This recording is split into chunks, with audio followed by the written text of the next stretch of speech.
آپ میرے چینل پر نئے ہیں تو میرے چینل کو سبسکرائب کریں، لائک کریں اور بیل آئیکن کو پریس کریں تاکہ آنے والی ویڈیو آپ تک پہنچ سکے۔ تو چلتے ہیں ویڈیو کی طرف۔ آج کا ٹاپک رسول کریم صلی اللہ علیہ وآلہ وسلم غار ہیرا میں پہلی وحی۔ رسول کریم صلی اللہ علیہ وآلہ وسلم کی عمر مبارک جب 40 برس کے قریب ہو چلی اور آپ صلی اللہ علیہ وآلہ وسلم کا اپنی قوم سے ذہنی اور فکری فاصلہ بہت وسیع ہو گیا تو آپ صلی اللہ علیہ وآلہ وسلم کو تنہائی محبوب ہو گئی۔ چنانچہ آپ ستو اور پانی لے کر مکہ سے کوئی 2 میل دور پہاڑ کے کسی غار میں جا رہتے۔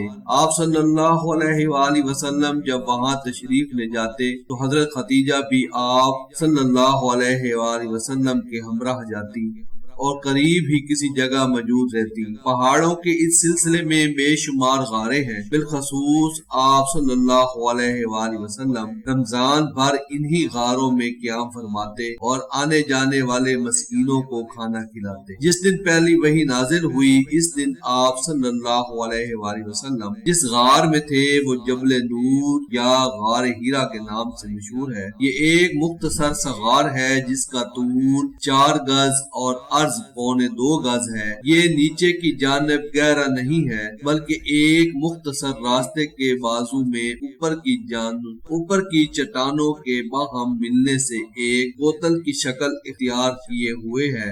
آپ صلی اللہ علیہ وآلہ وسلم کی عمر قمری حساب سے 40 سال 6 مہینے 12 دن۔ اس روز 21 رمضان المبارک پیر کا دن اور 10 اگست 210 ہجری کا سال تھا جب حضرت جبرائیل علیہ السلام پہلی وحی لے کر تشریف لائے اور کہا، پڑھیے اپنے رب کے نام سے جس نے پیدا کیا، جس نے انسان کو جمے ہوئے خون کے ایک لوتھڑے سے پیدا کیا۔ پڑھیے آپ صلی اللہ علیہ وسلم کا رب بڑا کریم ہے۔ ان آیات کے ساتھ رسول کریم صلی اللہ علیہ وآلہ وسلم گھر لوٹ آئے۔ آپ کا دل دھک دھک کر رہا تھا۔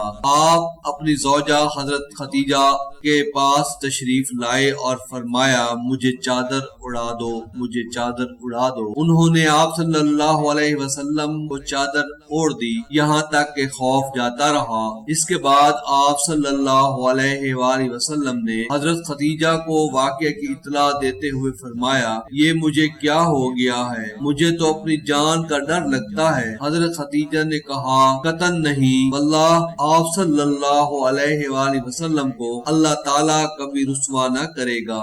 آپ صلح رحمی کرتے ہیں، درد مندوں کا بوجھ اٹھاتے ہیں، تہی دستوں کا بندوبست کرتے ہیں، مہمان کی میزبانی کرتے ہیں اور حق کے راستے میں پیش آنے والے مصائب پر صبر کرتے ہیں۔ والسلام۔